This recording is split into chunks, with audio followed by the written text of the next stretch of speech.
pessoal, boa noite. Hoje a gente vai continuar o nosso tema da interpretação de texto. E eu queria retomar aquele mantra super especial que eu deixei esse mantra com vocês na última aula, né? A gente começou a falar sobre ele, eu introduzi apenas, mas vocês vão ver que ele se aplica, por isso que ele é um mantra da vida, percebam, né? Ele não é um mantra da aula de português, ele não é um mantra da André, ele não é um mantra aleatório, ele é um mantra da vida, então vocês podem aplicar isso daqui para praticamente tudo que funciona. Daí, então, o que acontece? Cada palavra importa, ou seja, se cada palavra importa, significa que cada palavra é importante, certo? Se cada palavra é importante, eu vou olhar para todas, eu não desprezo nenhuma. Então, não vou fazer aquelas leituras meia boca, aquela coisa assim meio passada de olho ali, aquela coisa que eu falo, vamos lá, galera, vou baixar aqui, fazer uma psicografia e vou fazer minha prova assim, meio que na diagonal, né? Vou fazer aquela leitura básica, mais ou menos ali, e vou garantir meus pontos na prova. Não vai ser assim que vai funcionar, tá bom, queridos? Então, já saibam disso. Que aqui a gente vai aprender e vai mudar essa mentalidade de ler rapidinho, de passar o olho e realmente olhar para cada palavra. E o seu contexto, o seu significado, ok? Então, primeiro, eu queria começar com a seguinte provocação para vocês. Nos editais de vestibular, o que acontece normalmente? A gente lê lá, vai ler todos os conteúdos que o edital contém, né? Os conteúdos que vão ser cobrados naquela avaliação, naquele vestibular, certo? Se existe, né, para a maioria deles, um tema que é escrito da seguinte maneira, né, conteúdos programáticos de linguagens ou de português. 2 pontos. Compreensão e interpretação de texto. Ponto final. Vamos ficar com essa frase. Compreensão e interpretação de texto. Se é compreensão e é também a interpretação do texto, eu vou ter a compreensão do texto de um lado e a interpretação do texto do outro, pergunto a vocês. É a mesma coisa eu falar interpretação de texto de uma maneira genérica? Eu falar assim, isso aqui é interpretação de texto. Será que é isso mesmo? Será que as 2 palavras estão lá aleatoriamente? Alguém escolheu colocar lá 2 palavras para dizer exatamente a mesma coisa? Ou elas querem dizer coisas diferentes? O que vocês acham? Se quiserem abrir o microfone aí e dizer o que vocês entendem por compreensão e interpretação de texto. É a Nicole falando. Eu, acho não, né? Eu tenho certeza absoluta que compreensão e interpretação são coisas completamente diferentes, né? A interpretação é aquilo que é muito mais pessoal, né? Enquanto... peraí. Não, calma. A mensagem... Não, caraca. A compreensão, ela é mais a mensagem que tá no texto, né? E a interpretação é o que você vai ter a partir do que você vai ler, né? E entender daquela mensagem que é da compreensão. Acho que é mais ou menos isso. Legal, obrigada, Nicole. Quem mais se arrisca aqui no chat? Ou quer abrir microfone, quer falar um pouquinho? Sei que tá frio, mas ânimo aí, galeras.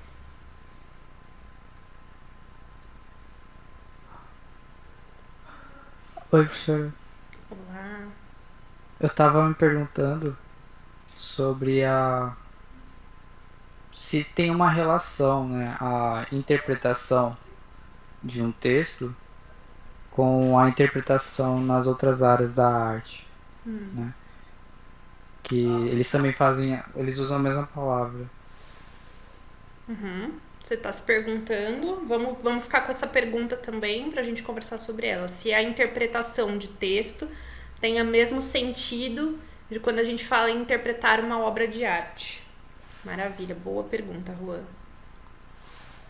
Legal. E aí, quem mais se arrisca? Alguém mais? Gente, essa aula é a aula mais importante. Assim, peguem cada palavra dela, porque cada palavra importa, e tragam pro coração.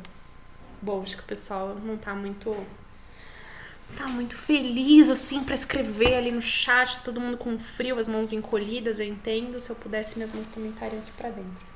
A Lia colocou, acho que interpretação é algo mais profundo. Pode ser, vamos ficar. Então, a gente tem algumas visões aqui. A Nicole trouxe sobre a compreensão, se é algo da mensagem, que emana da mensagem do texto, né? E a interpretação, algo que você vai ler e vai tentar entender o que tem ali. O Juan perguntou sobre a interpretação, se a interpretação de uma obra de arte de texto tem o mesmo sentido ou dizem respeito à mesma coisa. E a Lia perguntou se a interpretação ela acha que é algo mais profundo, certo? E mais técnico. O Vitor colocou: compreensão é um entendimento mais objetivo, interpretação é mais subjetivo. Será que compreender remete ao que está posto? Eu vou anotar aqui, compreensão. Ok. Ok, maravilha. Vocês colocaram coisas bem pertinentes. O Vitor colocou também algo mais objetivo para compreensão, mais subjetivo para interpretação. Exatamente isso que vocês estão colocando aqui está bem na linha do que a gente vai ver a seguir. Então, qual é a questão da compreensão? Que compreensão é sim diferente de interpretação. Então, se são duas palavras diferentes, provavelmente o vestibular vai exigir que você saiba operar nos dois pontos, tanto compreendendo o texto quanto interpretando o texto. O que vai fazer a diferença pra gente? O que vai mostrar pra gente se é uma questão que vai exigir que a gente compreenda o texto ou se a gente interprete esse texto? É o enunciado, como sempre. Eu falei que o enunciado, né, é o que? O enunciado, ele é o mapa do tesouro. O que é o tesouro? É a gente acertar aquela questão e acertar o máximo possível de questões. Opa, entrou uma janela aqui. Então, o enunciado, ele vai direcionar a gente para um lado ou para o outro. De que maneira? A compreensão vai justamente querer da gente, se a gente vai compreender um texto, que a gente saiba identificar exatamente o que está escrito no texto. Como o Juan colocou aqui, o que está posto no texto, o que está lá no texto, o que foi exatamente dito no texto.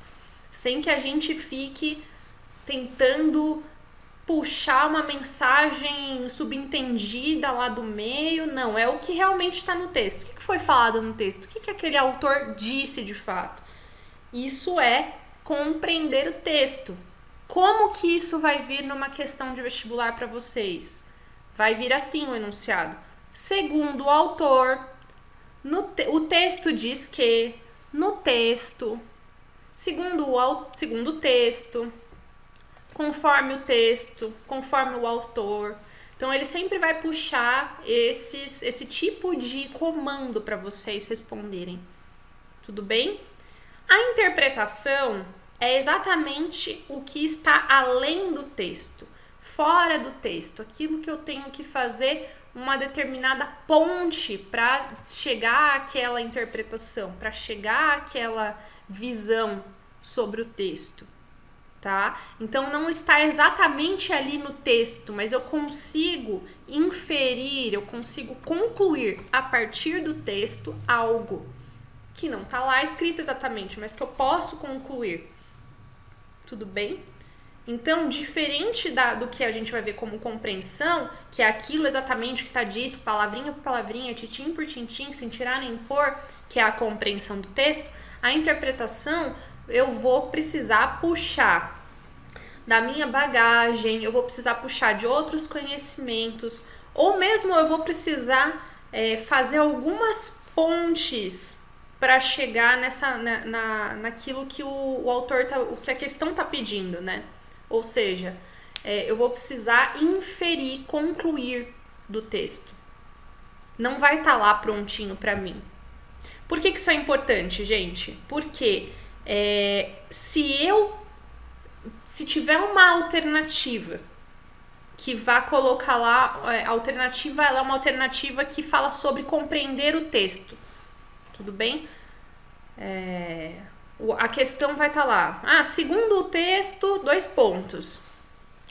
Aí a alternativa A vai estar dizendo exatamente o que estava no texto. O fulaninho disse que isso e aquilo, e aquela alternativa está correta. Mas você vai numa outra alternativa ali mais pra frente e vai ter algo que não deixa de estar errado. E que você vai ficar na dúvida. Aí você fala, putz, isso aqui faz sentido, isso aqui tá certo. E agora, é A ou é a D? É a D ou é a A? É A, é a D, é a D ou é a A? E às vezes você vai marcar D. E a D justamente era uma interpretação. Você tinha que extrapolar um pouco o texto, ir além do texto, para chegar naquela conclusão. Não estava exatamente escrito daquela maneira, não foi exatamente isso que o autor disse daquela maneira no texto, pá, bonitinho. Mas você vai assinalar porque ela não está tão errada. Mas foi o que a questão pediu? Aí eu pergunto, o que a questão pediu? A questão pediu que você compreendesse, que você dissesse exatamente o que o texto estava dizendo. Ok, então aquela alternativa já não está certa. E vice-versa. Tudo bem? Então, se é uma questão que vai exigir interpretação, e como que a gente sabe disso? Como é que a gente sabe que o enunciado quer que a gente interprete aquele texto? Diferente do primeiro caso, da compreensão que vai ser segundo o autor, no texto diz que, o texto diz que, etc e tal, os comandos vão ser em linha do depreende-se que, a partir do texto, depreende-se que, infere-se que, depreende-se do texto que, conclui-se que, o texto permite deduzir que, subentende-se que, qual é a intenção do autor ao colocar A, B, C, D, E. Percebam que é muito diferente o tipo de coisa que ele pede aqui no segundo caso do que ele pede no primeiro. Professora, Diga. no caso da questão pedir interpretação, é que eu não sei, né, se aconteceria em alguma questão deles colocarem colocarem duas respostas meio parecidas, mas assim, o fato justamente de ser interpretação não acaba abrindo margem para, por exemplo, duas coisas poderem estar certas ou mais ou menos coisa do tipo assim. Não, e é isso que a gente vai aprender aqui. Não nesta aula, talvez na próxima, mas quando a gente vai chegar lá, a gente vai passar passo a passo. Mas justamente é esse o ponto, que aí interpretação é diferente de eu acho que. Se a gente vai ver, isso tem a ver com lógica, com exercício de lógica. A gente vai ver que tem determinadas coisas que a gente pode dizer que são verdadeiras e tem determinadas coisas que a gente não pode afirmar que são verdadeiras a partir do que está escrito no texto. A gente vai chegar lá. Alguém mais teve essa percepção aí do Júlio? Porque ela é bem comum. Ah, mas isso aqui eu acho que tá certo. Mas será que tá mesmo? Então, o que a gente pode dizer que tá ou não tá certo e ser assertivo, não ser uma coisa de um achismo? Mas assim, por mais que não na questão de ser achismo, mas vamos dizer assim, que você pode chegar em dois resultados diferentes, não é uma coisa tipo única, né? Quando é interpretação, vamos dizer assim. Então, vamos dizer assim, da formação que você teve, você consegue chegar em interpretações diferentes, né? Depende. Depende muito. Pode, mas no caso aqui a interpretação de texto nunca vai ser uma coisa tão do eu, tão subjetiva quanto a gente pensa que é, tá? Ela tem elementos de racionalidade e lógica, por isso que eu falei que a gente vai entender isso a partir do prisma da lógica, não de uma visão totalmente pessoal. E aí eu vou entrar na questão que o Rua colocou, né, que ele perguntou sobre a arte, diferente de quando a gente vai interpretar uma obra de arte, que a gente muitas vezes vai capturar, óbvio, a gente parte de alguns elementos comuns, mas cada um vai ser impressionado de uma maneira diferente por aquela obra. No texto a gente vai usar muito da lógica para chegar a determinadas conclusões, para saber se aquilo que a gente está achando é verdadeiro ou não, tudo bem? Então tem essa questão, que ela vai extrapolar aí um pouquinho o campo do subjetivo, tá? Não sei se alguém mais colocou aqui alguma coisa, deixa eu ver. Professor,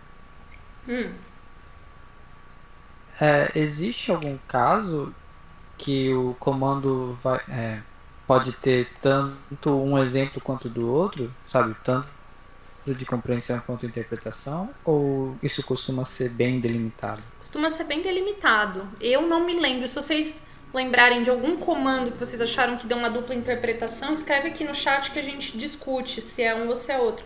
Eu não me lembro de nenhum exemplo em que ficou dúbio ou que ele queria colocar cada coisa. Mantra da Ana. Ler bem, compreender, destacar palavras de comando, elaborar. Quem é a Ana? Desculpa, gente. Não sei. Nicole. Depois manda, depois escreve aqui pra gente. Fiquei curiosa. Eu não me lembro. Se vocês lembrarem de algum comando que vocês estão em dúvida, professora, e se tiver escrito desse jeito aqui, nenhum desses que a gente previu, que aqui são só exemplos, né, pra gente mais ou menos se localizar na hora da prova. Esse comando aqui, eu tô na dúvida, é compreensão ou é interpretação? Podem escrever aqui. Ok. Bom.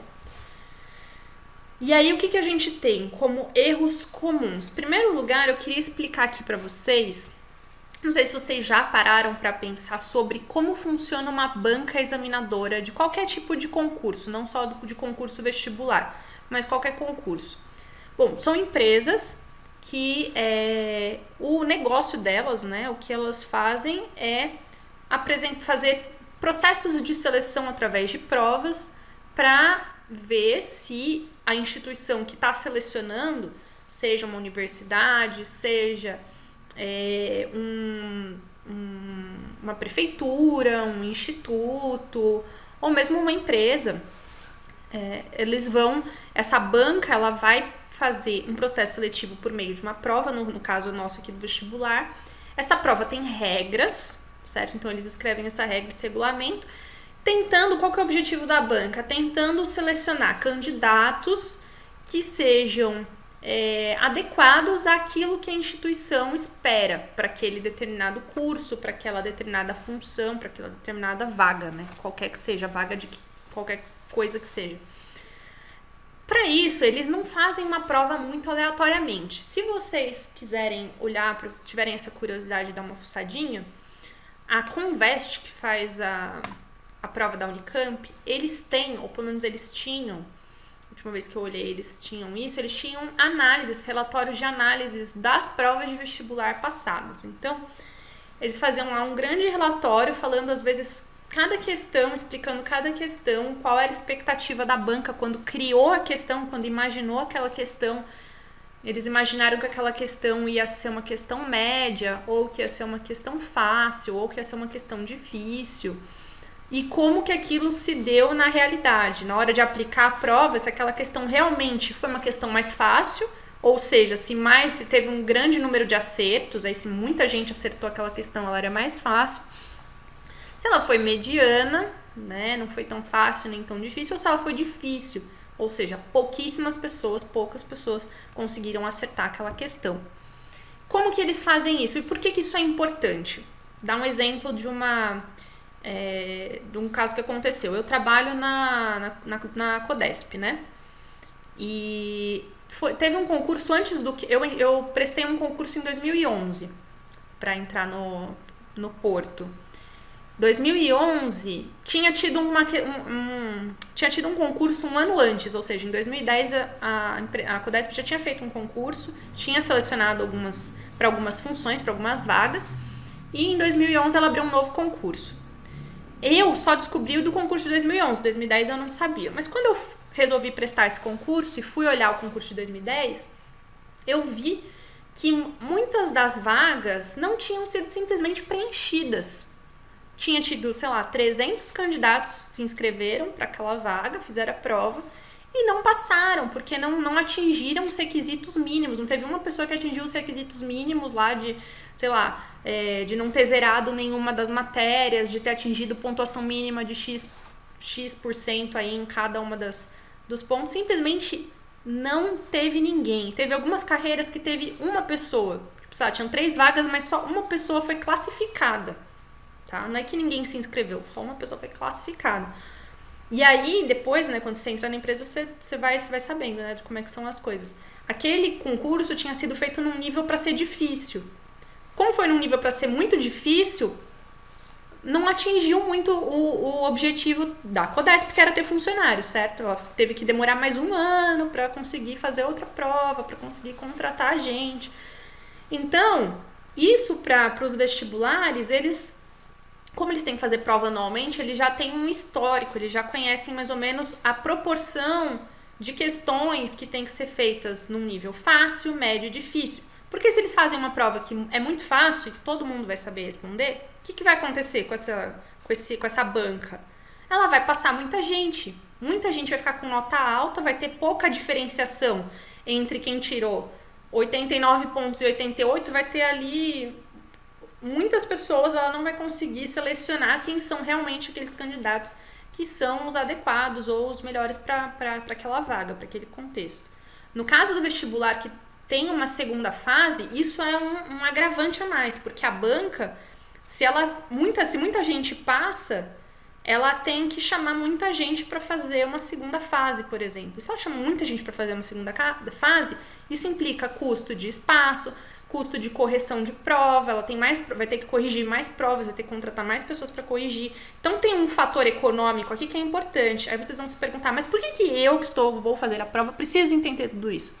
Porque você precisa entender a cabeça de quem está fazendo a prova que você vai fazer para você saber quais são as possíveis pegadinhas e onde que eles vão, o que eles vão colocar ali como algo muito grande ou algo muito pequeno para você cair numa armadilha e eventualmente errar uma questão que vai fazer toda a diferença para você depois passar ou não passar naquela fase, naquela prova, naquela carreira. Tudo bem? Então é isso. Se eles fazem uma prova muito fácil, é isso que acontece. Se eles fazem uma prova muito difícil, ninguém passa, ninguém atinge o mínimo, como eu falei que foi o caso lá da empresa. Então, eles precisam fazer uma prova que eles vão mais ou menos saber por controle se aquela questão é fácil, médio, difícil. Vão fazer um balanço entre essas questões na prova inteira e isso vai ser o que vocês vão se deparar.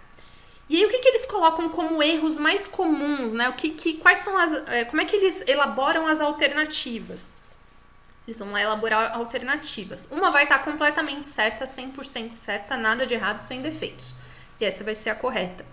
Eles podem colocar uma alternativa que vai extrapolar o texto. Vai extrapolar o texto. Ou seja, ele vai colocar uma palavra que não estava muito ali no texto. Por exemplo, vou dar um exemplo aqui. Os macacos albinos, no texto, né? No texto vai estar assim: os macacos albinos são encontrados na região sul do Brasil, vamos supor. Aí, desculpa, vamos dar uma outra ideia. Os macacos albinos são encontrados no Rio Grande do Sul. Ok. Aí na alternativa vai falar assim: os macacos albinos que tem seu habitat na região sul do Brasil, etc, etc, etc. Então eles vão jogar lá uma região sul que aquilo não tá complexo. Se você passar o olho batido, talvez você deixe de perceber que na verdade é Rio Grande do Sul, não é a região sul. E aí aquilo você pode marcar ali por um descuido, tá fazendo a prova há muitas horas, etc e tal, já não tá mais com o mantra do cada palavra importa na cabeça, passou ali meio batido por aquilo, e você pode marcar uma alternativa dessa. Óbvio que eles vão ser bem mais inteligentes para escrever. Eu falei aqui uma alternativa meio tosca. Quem tá elaborando uma prova vai elaborar de um jeito que você nem percebe que aquilo não é exatamente o que o texto colocou, que aquilo ali tá dando uma extrapolada, tá indo além, tá falando algo maior do que o texto falou. Da mesma maneira, a alternativa ela pode limitar o texto, ou seja, vai faltar uma informação essencial ao texto. Então, no caso aqui, o que aconteceria? Se os macacos albinos acontecem na região do Rio Grande do Sul, no Brasil, a alternativa ela poderia colocar que os macacos acontecem na região sul do Rio Grande do Sul do Brasil. O que aconteceu nessa alternativa? Não é qualquer macaco, são os macacos albinos.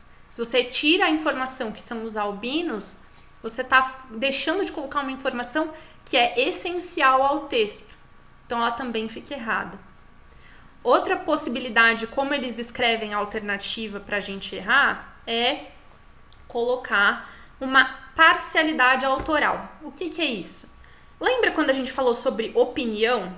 Que eu falei que uma das coisas da opinião é quando a gente coloca lá um adjetivo ou dá a entender alguma coisa, sutilmente desvia um pouco ali o foco e coloca uma subjetividade que não existe no texto.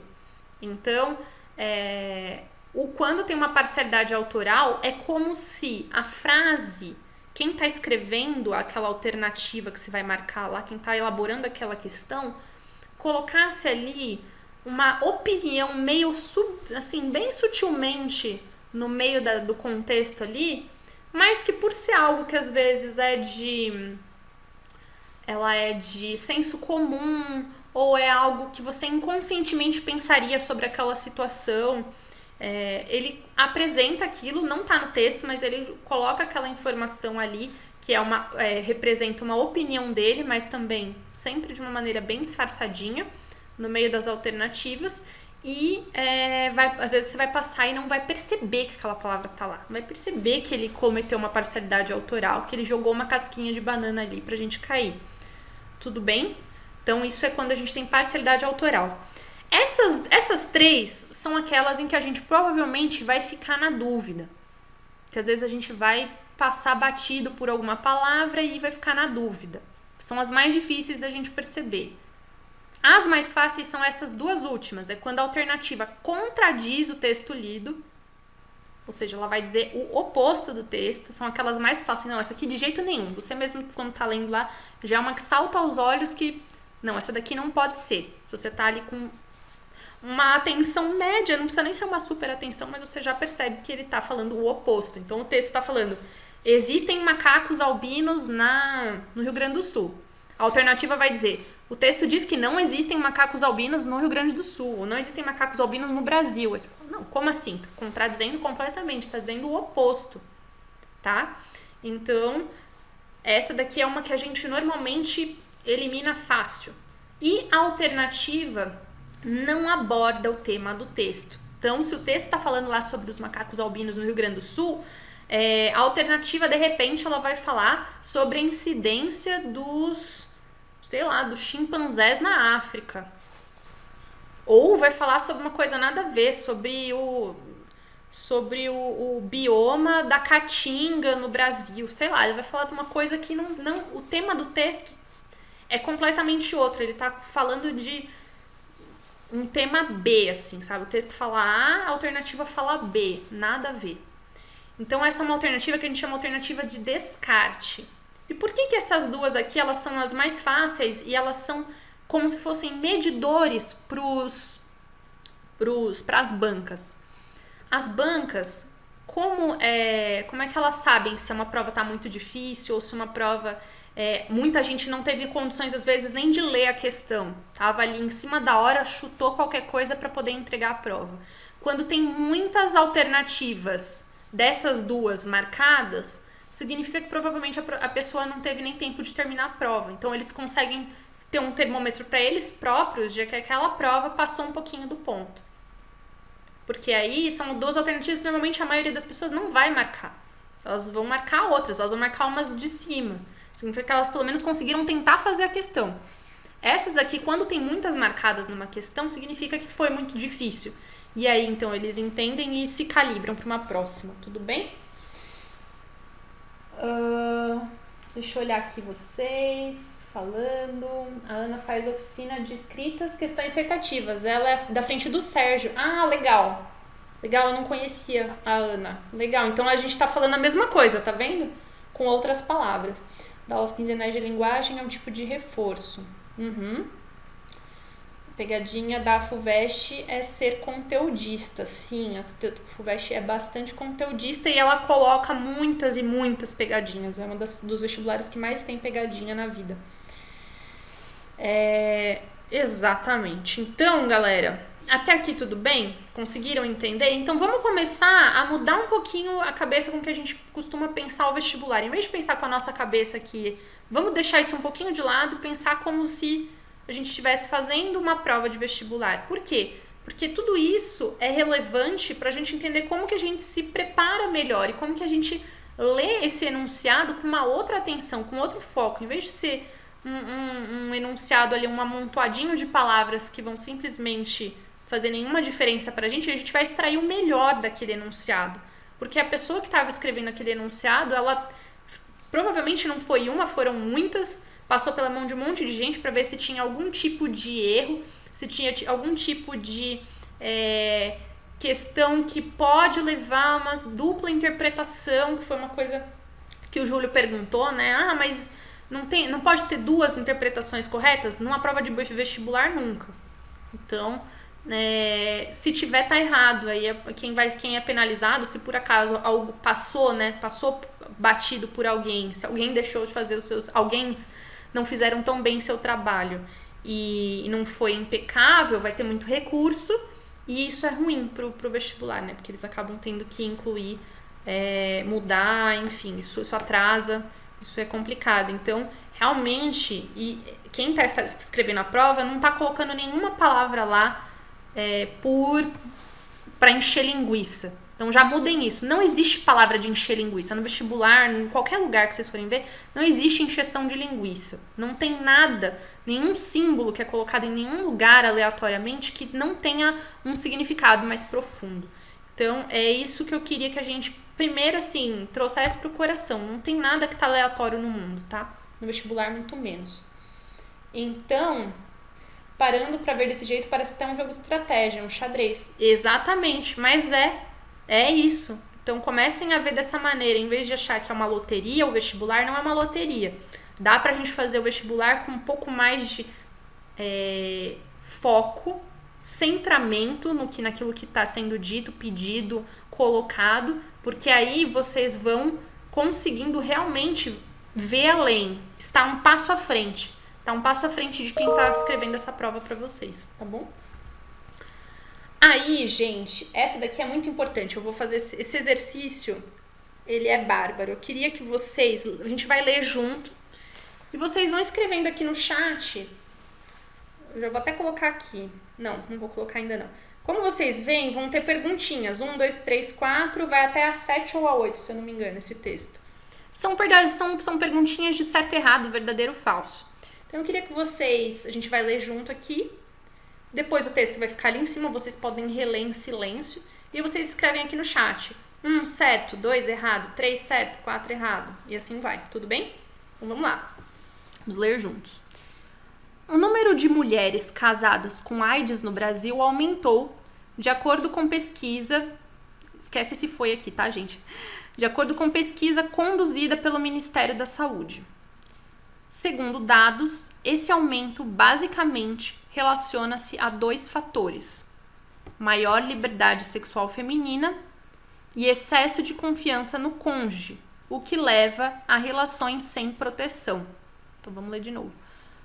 Lembra como é que a gente lê um texto? A primeira vez a gente tem que ser capaz de falar sobre a ideia central do texto. Qual é a ideia central desse texto? Qual é o eixo? Vocês conseguem dizer?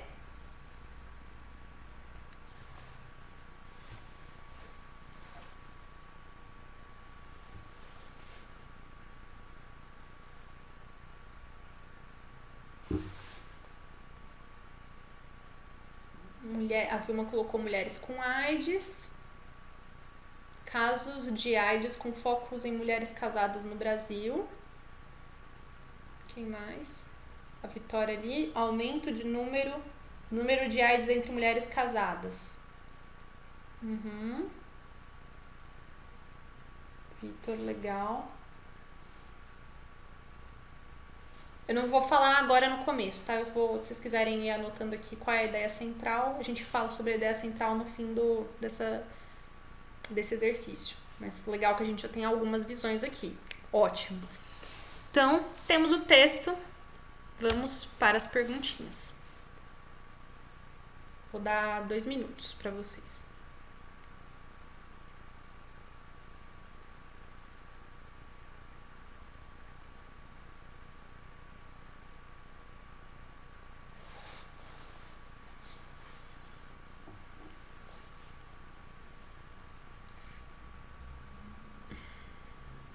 Para facilitar, todo mundo escreve certo ou errado, tá? Não verdadeiro ou falso, certo ou errado.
Dez segundinhos.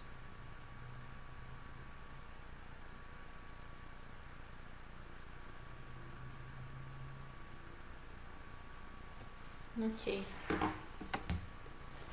Errado, certo, certo, errado. Errado, certo, certo, errado. Errado, certo, errado, errado. Errado, certo, certo, errado. Errado, certo, certo, certo. Errado, certo, certo. Errado, certo. Errado, certo. Certo, certo. Errado, certo, certo, certo. Temos opiniões muito diversas, não é mesmo? Muito. Acho que ninguém concordou em uma alternativa 100%. Posso estar errado. Mas vamos lá. Vou continuar aqui, tá bom, galera? 5, 6 e 7.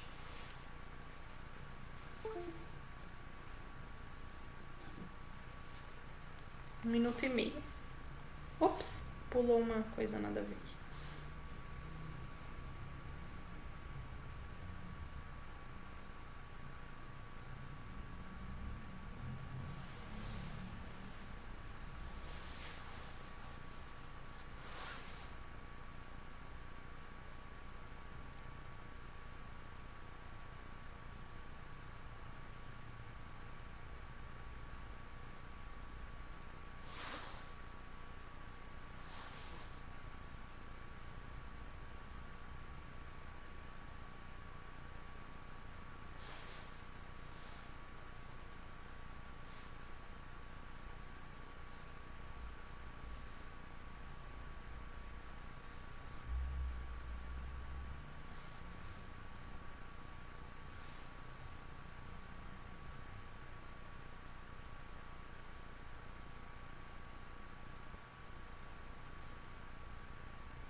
Terminamos? Alguém faltou aí escrever?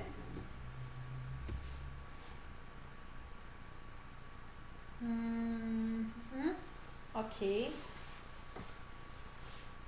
Posso passar aqui de slide? Alguém mais quer escrever? Beleza. Vamos lá, meus bens. Vamos voltar aqui então agora. Vamos ver quem conseguiu aí captar, se a gente tá na mesma linha. Se todo mundo prestou atenção em todas as palavrinhas. Vamos ver. Primeiro, a gente tem aqui um enunciado, certo? O enunciado é, de acordo com o texto, é correto afirmar 2 pontos. Ou seja, o que essa questão, o que esse enunciado quer que a gente faça? Que a gente compreenda o texto ou que a gente interprete esse texto? que a gente compreenda, né? Então, é de acordo com o texto, segundo o texto, conforme o texto, é um comando de compreensão de texto. Então, se é um comando de compreensão de texto, eu não vou tirar coisa de lugar nenhum da minha cabeça, do que eu li, do que eu posso inferir ali que o texto disse, eu vou fazer ali algumas conexões mentais e vou chegar numa outra conclusão. Não. É exatamente as palavras que estão aqui, eu tenho que me ater a elas. Tudo bem? Portanto, vamos pensar aqui na número 1. De acordo com o texto, é correto afirmar. 1. A prática de relações sem a devida proteção é uma das causas para aumento da AIDS entre as mulheres. Vou voltar aqui até nas respostas de vocês para ver como que a gente se comportou aqui. Então, a gente teve errado, Júlio acha que é errado, Vitor errado, Oli errado, a Elizabeth é errado, Nicole errado, a Kaline certo, Juan errado, Danilo errado. Então, temos um certo, a maioria achou que tá errado. Pergunto, pessoal que achou errado, o que tá errado aqui? É que os fatores é maior liberdade e excesso de confiança. Aí, o excesso de confiança, que é um dos fatores, leva às relações sem proteção, né? Então, tipo, as relações sem proteção não são os fatores, é uma consequência do fator. Boa percepção. Mas tem mais uma coisa. Essa é uma das coisas, um dos motivos pelo qual isso está errado. Mas tem mais um.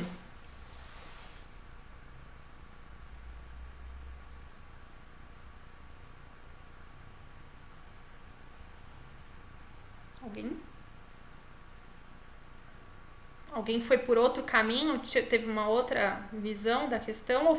Ou seguiu essa mesma linha que o Júlio colocou? Todo mundo foi na linha do Júlio, né? Vou mostrar para vocês uma coisinha aqui que vocês passaram batido, então.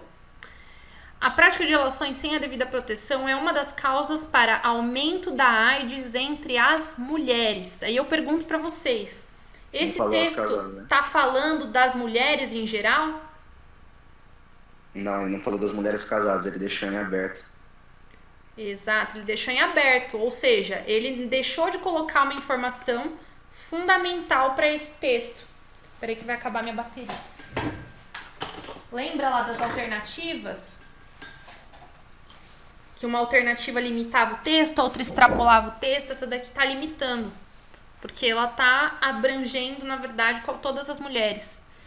Então, não são todas as mulheres, são as mulheres casadas no Brasil. Tudo bem? Tá errado. Esse é um dos motivos pelo qual tá errado, o outro foi o que o Júlio colocou. Ok? Então, não pulem, não passem batido. E por isso a segunda leitura ela é muito importante. Lembra que a gente na última aula falou sobre como ler um texto?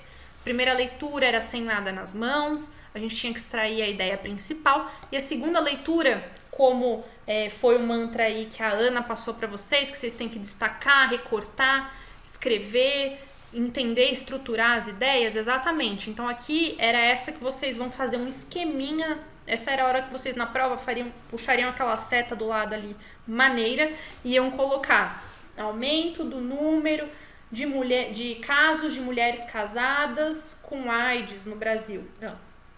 Aumento do número de casos de AIDS entre mulheres casadas no Brasil. Aí vocês iam colocar fator 1, fator 2, leva a isso, etc. Vocês iam colocar ali um esqueminha. E aí vocês iam ver que não é qualquer universo, não é o universo das mulheres em geral.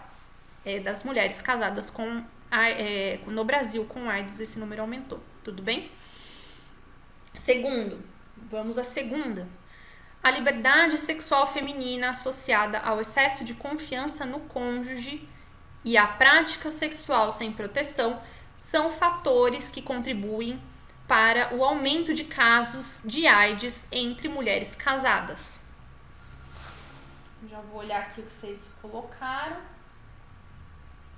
Certo, certo, certo, certo, certo, certo, Certo também, certo também. Acho que essa daqui vocês todos concordaram que era certa, se eu tô olhando certo. Não, acho que eu tô olhando certo. Todo mundo achou que essa daqui é certa. Vocês mantêm? Alguém gostaria de mudar?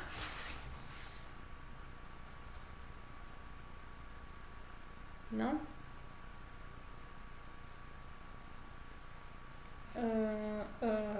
Bem, então vou já falar pra vocês que essa daqui tá errada também. Vou dar a chance de vocês acharem onde estão os erros. São 2. Eu ia falar que tava errado. Eu só tava esperando alguém falar alguma coisa assim, mas é por conta tá escrito ali, associada ao excesso de confiança no cônjuge e à prática sexual sem proteção. Então, tipo, como assim?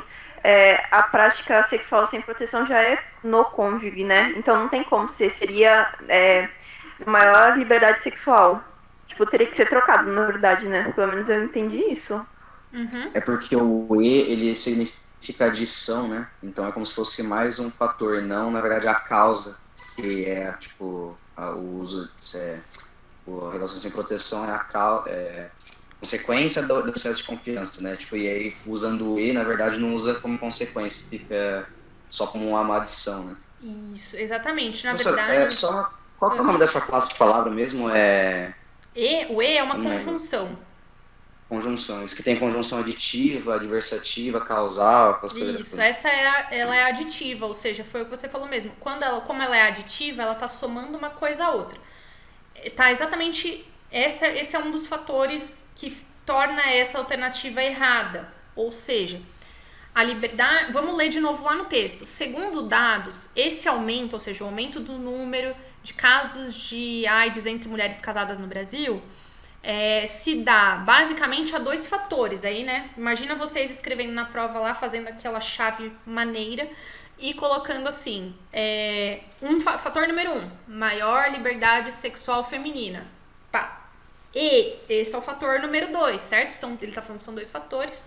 Fator número 2, excesso de confiança no cônjuge, o que leva a relações sem proteção. Então vocês iam escrever assim, aumento de número de casos, etc e tal. Chavinha. Maior liberdade sexual feminina, causa número 1.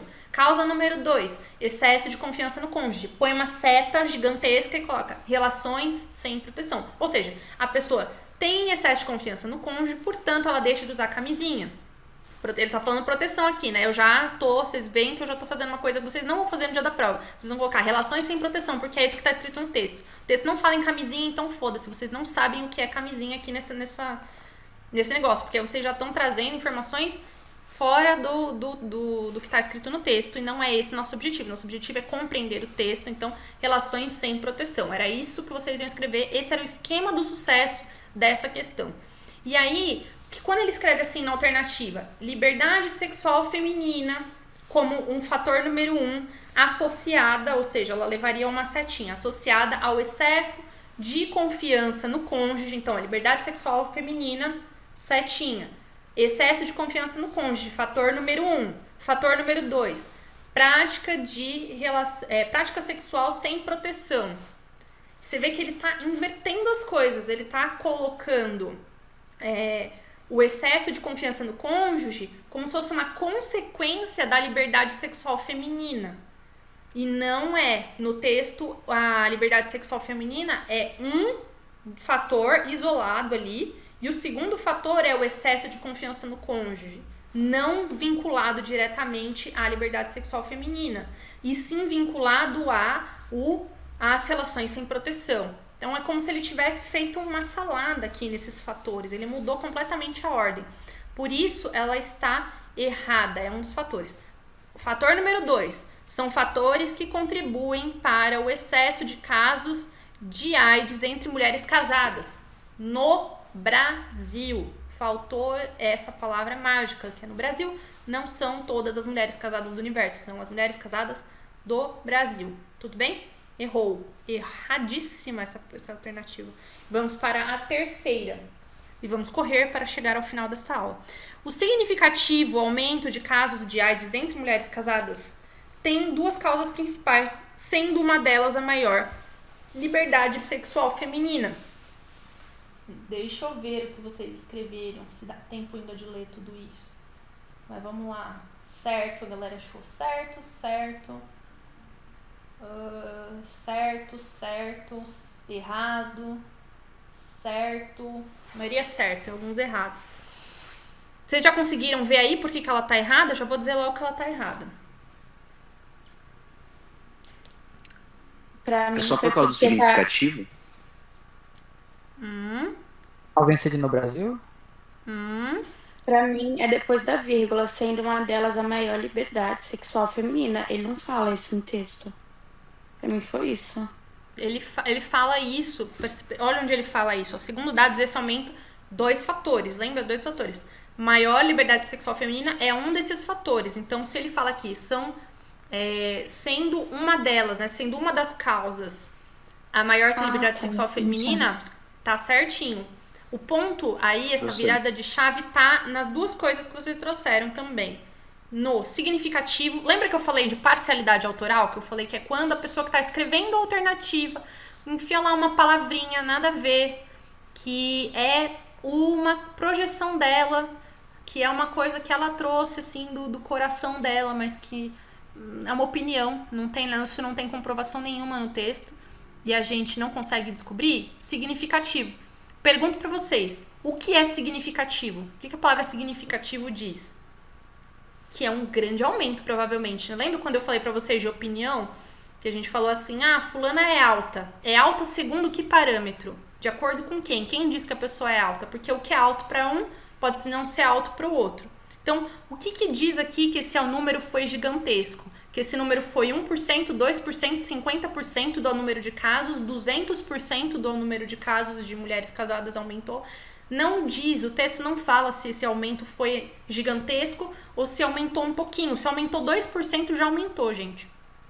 E se isso é muito ou pouco, a gente não tem parâmetro para dizer. Então, significativo aqui anula essa questão aqui como correta, ela é errada. E aí, também a questão das mulheres casadas no Brasil. Faltou a palavra aí no Brasil. 4. Assim como mulheres casadas estão expostas à AIDS, podem também contrair outras doenças pela falta de proteção. Tá? Essa daqui tá o quê? Tá errada. E ela tá com... Essa daqui é uma questão interpretativa. Que talvez se o comando da questão fosse... De acordo com... infere-se a partir do texto que... assim como mulheres casadas estão expostas à AIDS, podem também contrair outras doenças devido à falta de proteção. A gente pensaria assim, mas isso aqui tá certo, porque, elas podem contrair outras doenças. Não tem só AIDS como doença sexualmente transmissível, que é possível ser protegida, né? Que as pessoas não se protegem e por conta disso contraem a doença. Na verdade, não tá falando sobre isso no texto. Não fala, tá falando isso? Não. Então, assim, eu vou perguntar a vocês. Não tá falando no texto. E o enunciado fala de acordo com o texto, eu vou marcar essa alternativa? Não. Por quê? O que vocês vão pensar? Não está no texto. Você já internaliza isso. Isso não está no texto. A questão é de compreensão de texto. Portanto, essa daqui vou riscar das minhas possibilidades. Número 5. No Brasil, há pelo menos... Professora, a chamada vai acabar daqui Tá um saindo segundo. agora, tá desligando. Ai, meu pai. Então tá, gente. Beijo.